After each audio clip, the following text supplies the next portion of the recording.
Hello, everyone. I do hope I didn't inconvenience anybody yesterday when I decided not to read in support of the day of trying to think about and do peaceful things that would encourage understanding in this country. I felt it was important to join that movement, just as I decided it was important to start again today, because this is about this whole fireside reading thing. Started as an attempt to find a way to be kind and loving and understanding to others and offer a little something to them, to you. I hope you're all safe and well, and I do hope that this small offering of peace to all helps. My name is Gildart Jackson, and we are reading in front of the fire The Hound of the Baskervilles, Arthur Conan Doyle's classic Sherlock Holmes detective novel. Supposed to be one of the greatest detective novels ever written, and I am thoroughly enjoying it. So, where we were is that Holmes has clues but no understanding of who killed Sir Charles Baskerville on the moor. It could have been a supernatural hound, but it could also be somebody else, somebody who needs to be investigated and caught. Well, Holmes says to the heir of the Baskerville Manor, Sir Henry Baskerville, and Dr. Mortimer, that he's unable to join them to go to the country, to go to the moor. A little surprising, but he offers Watson, and he says that there's no better man when you're in a pickle, or words to that effect. So, Watson is going to go with Sir Henry and Dr. Mortimer to the Baskerville Manor on the moor. Thank you all for joining me, and welcome to a fireside reading of The Hound of the Baskervilles, Chapter 6, Baskerville Hall. Sir Henry Baskerville and Dr. Mortimer were ready upon the appointed day, and we started as arranged for Devonshire. Mr. Sherlock Holmes drove with me to the station and gave me his last parting injunction and advice. I will not bias your mind by suggesting theories or suspicions, Watson, said he. I wish you simply to report facts in the fullest possible manner to me, and you can leave me to do the theorizing. What sort of facts? I said. Anything which may seem to have a bearing, however indirect, upon the case, and especially the relations between young Baskerville and his neighbors, or any fresh particulars concerning the death of Sir Charles. I have made some inquiries myself in the last few days, but the results have, I fear, been negative. One thing only appears to be certain, and that is that Mr. James Desmond, who is the next heir, is an elderly gentleman of a very amiable disposition, so that this persecution does not arise from him. I really think that we may eliminate him entirely from our calculations. There remain the people who will actually surround Sir Henry Baskerville upon the moor. Would it not be well, in the first place, to get rid of the Barrymore couple? By no means. You could not make a greater mistake. If they are innocent, it would be a cruel injustice, and if they are guilty, we should be giving up all chance of bringing it home to them. No, no, we will preserve them upon our list of suspects. Then there is a groom at the hall, if I remember right. There are 2 moorland farmers. There is our friend Dr. Mortimer, whom I believe to be entirely honest, and there is his wife, of whom we know nothing. There is this naturalist, Stapleton, and there is his sister, who is said to be a young lady of attractions. There is Mr. Frankland of Laughter Hall, who is also an unknown factor, and there are 1 or 2 other neighbors. These are the folk who must be your very special study. I will do my best. You have arms, I suppose? Yes, I thought it as well to take them. Most certainly. Keep your revolver near you night and day, and never relax your precautions. Our friends had already secured a first-class carriage and were waiting for us upon the platform. No, we have no news of any kind, said Dr. Mortimer in answer to my friend's question. I can swear to one thing, and that is that we have not been shadowed during the last 2 days. We have never gone out without keeping a sharp watch, and no one could have escaped our notice. You have always kept together, I presume. Except yesterday afternoon. I usually give up one day of pure amusement when I come to town, so I spent it at the Museum of the College of Surgeons. And I went to look at the folk in the park, said Baskerville, but we had no trouble of any kind. It was imprudent all the same, said Holmes, shaking his head and looking very grave. I beg, Sir Henry, that you will not go about alone. Some great misfortune will befall you if you do. Did you get your other boot? No, sir, it is gone forever. Indeed. That is very interesting. Well, goodbye, he added as the train began to glide down the platform. Bear in mind, Sir Henry, one of the phrases in that old queer legend that Dr. Mortimer has read to us, and avoid the moor in the hours of darkness, when the powers of evil are exalted. I looked back at the platform when we had left it far behind, and saw the tall, austere figure of Holmes standing motionless and gazing after us. The journey was a swift and pleasant one, and I spent it making the more intimate acquaintance of my 2 companions and in playing with Dr. Mortimer's spaniel.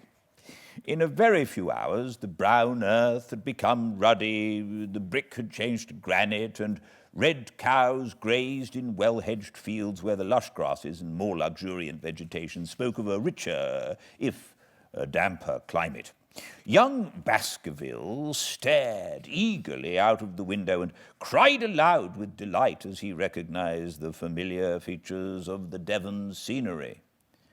I've been over a good part of the world since I left it, Dr. Watson, said he, but I have never seen a place to compare with this. I never saw a Devonshire man who did not swear by his county, I remarked. It depends upon the breed of man quite as much as on the county, said Dr. Mortimer. A glance at our friend here reveals the rounded head of the Celt, which carries inside it the Celtic enthusiasm and power of attachment. Poor Sir Charles's head was of a very rare type, half Gaelic, half Ivernian in its characteristics. But you were very young when you last saw Baskerville Hall, were you not? I was a boy in my teens at the time of my father's death, and I have never seen the hall, for he lived in a little cottage on the south coast. Thence I went straight to a friend in America. I tell you, it is all as new to me as it is to Dr. Watson, and I'm as keen as possible to see them more." "Are you? Then your wish is easily granted, for there is your first sight of the moor," said Dr. Mortimer, pointing out of the carriage window.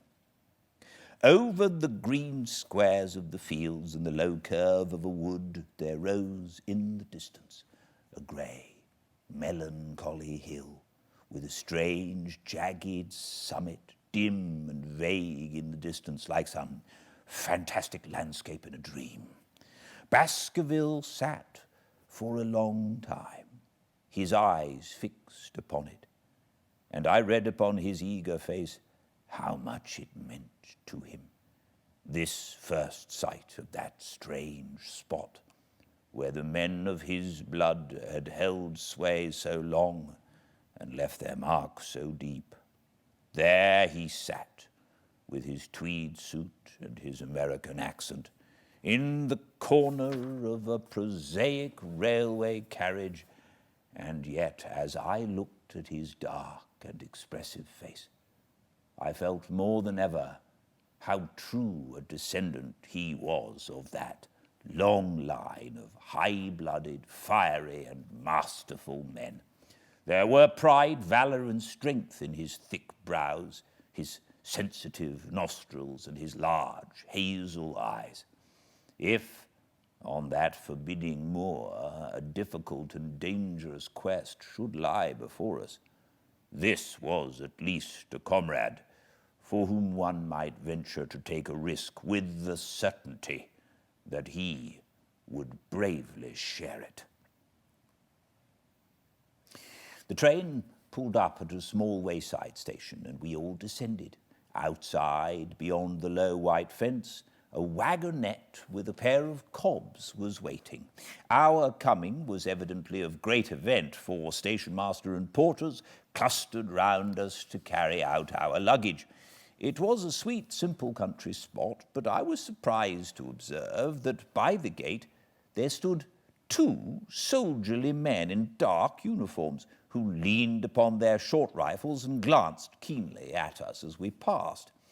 The coachman, a hard-faced, gnarled little fellow, saluted Sir Henry Baskerville, and in a few minutes we were flying swiftly down the broad white road. Rolling pasture land curved upward on either side of us, and old gabled houses peeped out from amid the thick green foliage. But behind the peaceful and sunlit countryside there rose, ever dark against the evening sky, the long, gloomy curve of the moor, broken by the jagged and sinister hills.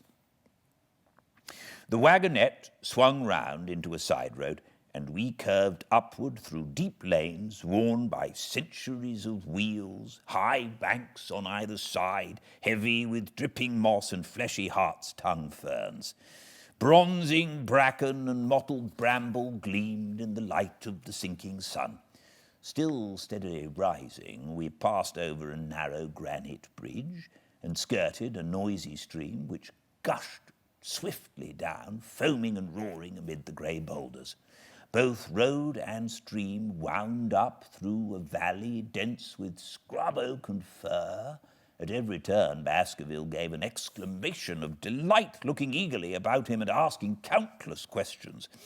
To his eyes, all seemed beautiful, but to me a tinge of melancholy lay upon the countryside, which bore so clearly the mark of the waning year.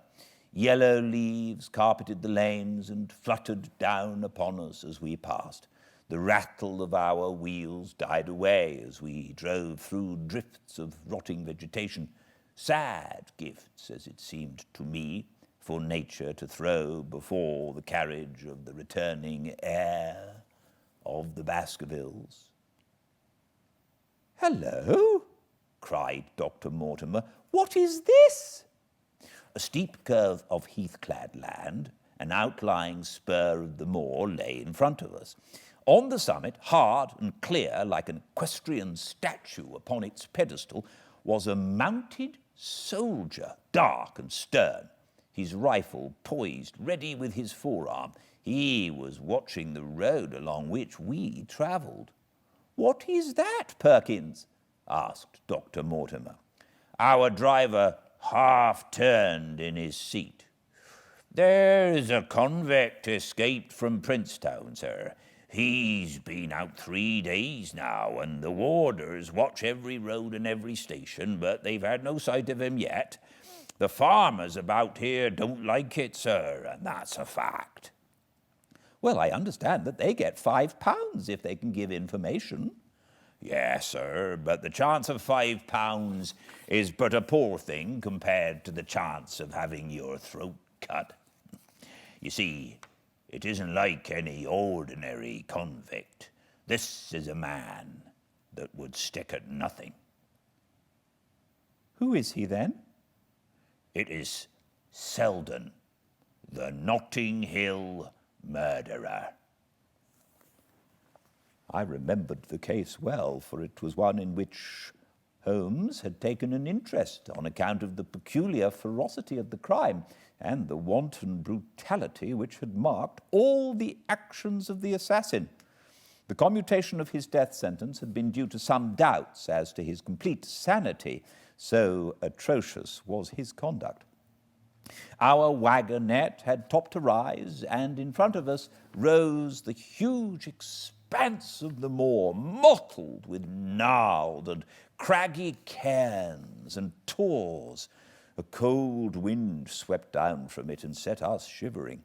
Somewhere there on that desolate plain was lurking this fiendish man, hiding in a burrow like a wild beast, his heart full of malignancy against the whole race which had cast him out.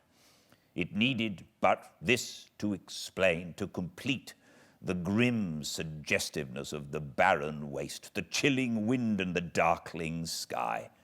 Even Baskerville fell silent and pulled his overcoat more closely around him.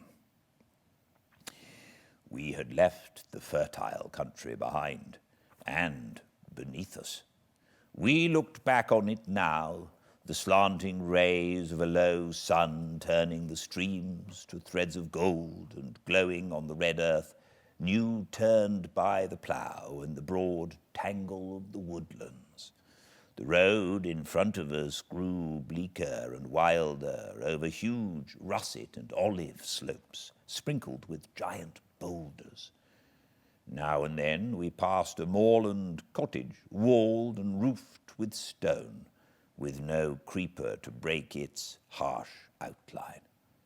Suddenly we looked down into a cup-like depression, patched with stunted oaks and firs which had been twisted and bent by the fury of years of storm.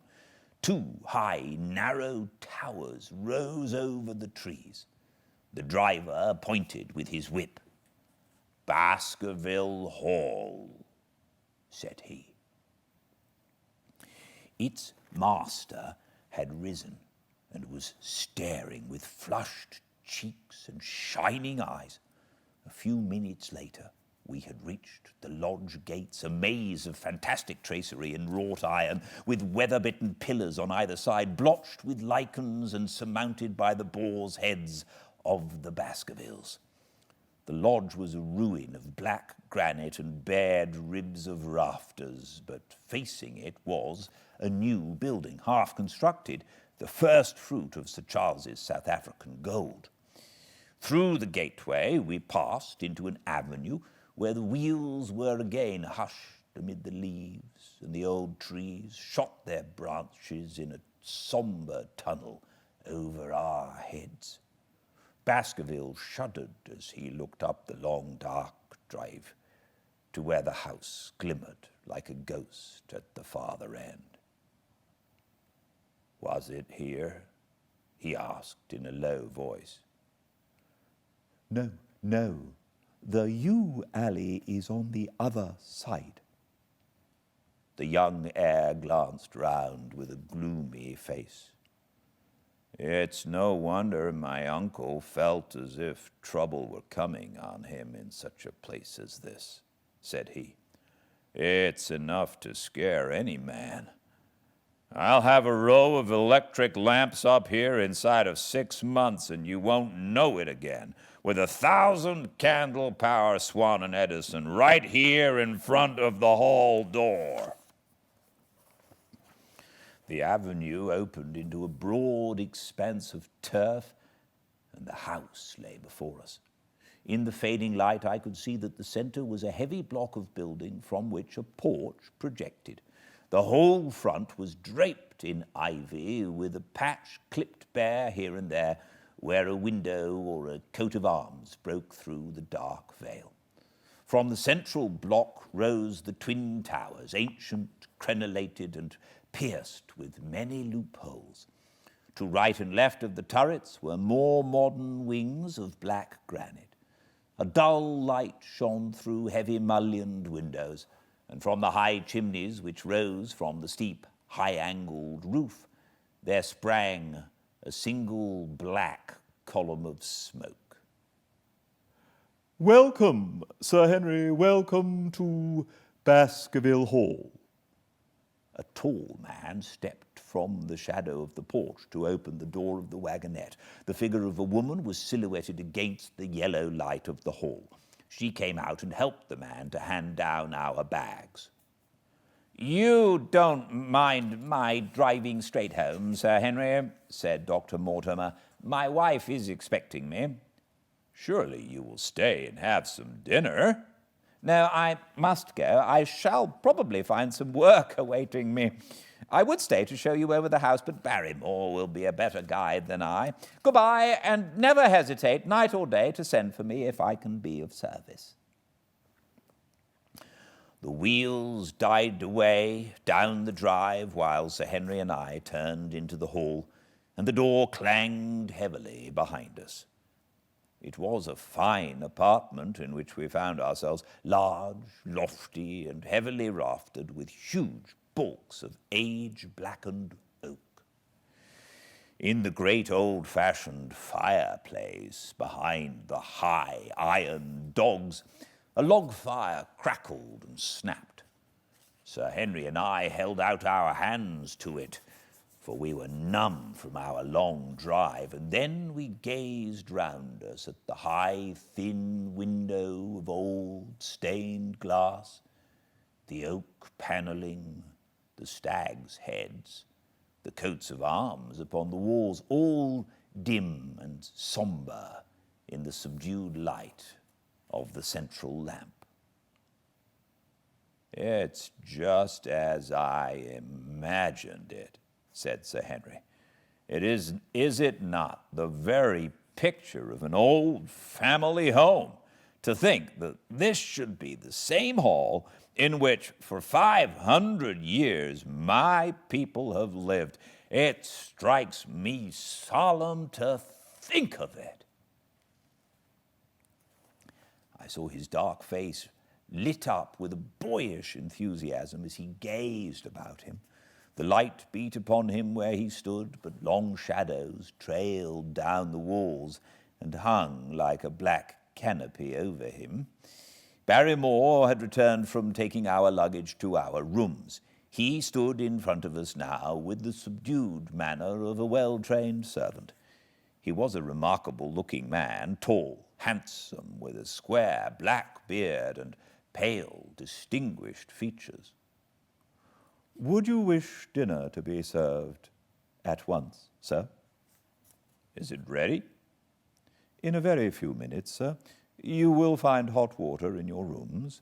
My wife and I will be happy, Sir Henry, to stay with you until you have made your fresh arrangements, but you will understand that under the new conditions this house will require a considerable staff." "What new conditions?" "I only meant, sir, that Sir Charles led a very retired life, and we were able to look after his wants. You would naturally wish to have more company, and so you will need changes in your household." "Do you mean that your wife and you wish to leave?" "Only when it is quite convenient to you, sir." But your family have been with us for several generations, have they not? I should be sorry to begin my life here by breaking an old family connection." I seemed to discern some signs of emotion upon the butler's white face. "I feel that also, sir, and so does my wife, but to tell the truth, sir, we were both very much attached to Sir Charles, and his death gave us a shock and made these surroundings very painful to us. I fear that we shall never again be easy in our minds at Baskerville Hall." "What do you intend to do?" "I have no doubt, sir, that we shall succeed in establishing ourselves in some business. Sir Charles's generosity has given us the means to do so. And now, sir, perhaps I had best show you to your rooms." A square, balustraded gallery ran round the top of the old hall, approached by a double stair. From this central point, 2 long corridors extended the whole length of the building, from which all the bedrooms opened. My own was in the same wing as Baskervilles, and almost next door to it. These rooms appeared to be much more modern than the central part of the house, and the bright paper and numerous candles did something to remove the somber impression which our arrival had left upon my mind. But the dining room, which opened out of the hall, was a place of shadow and gloom.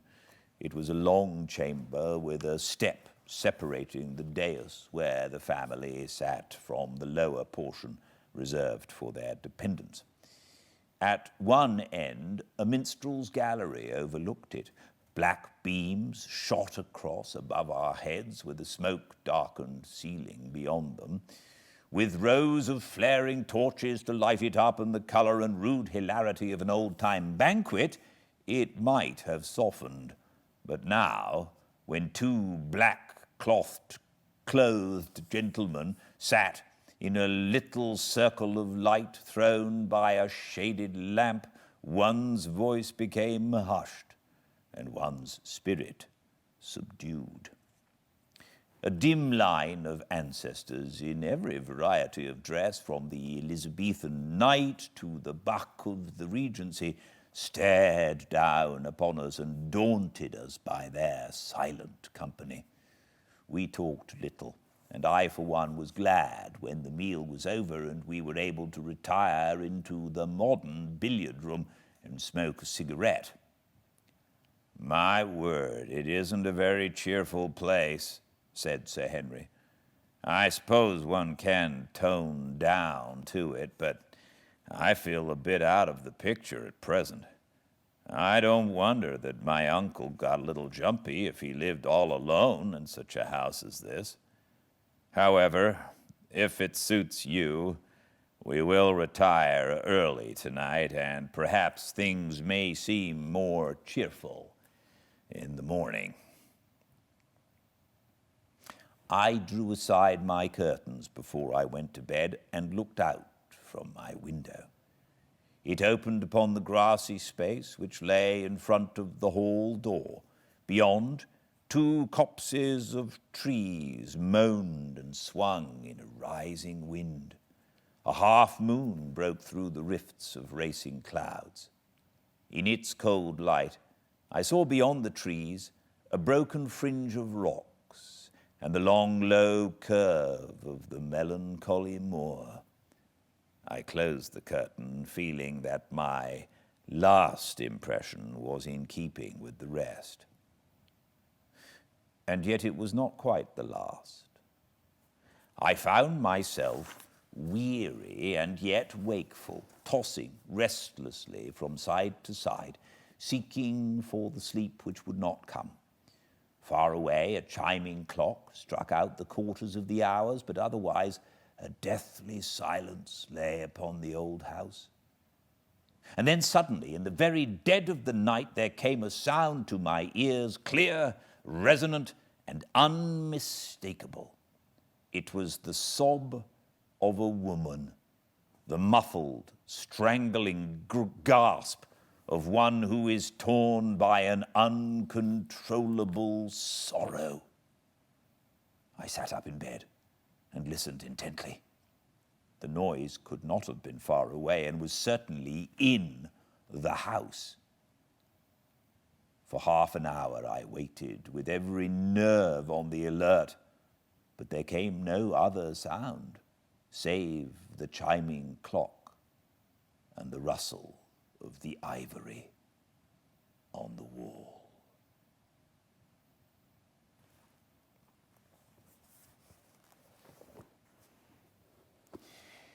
Thank you so much for joining me. Please be very well, you and everyone.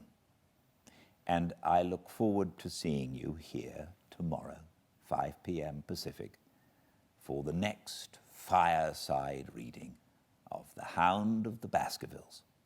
Until then, please be very well. Good night.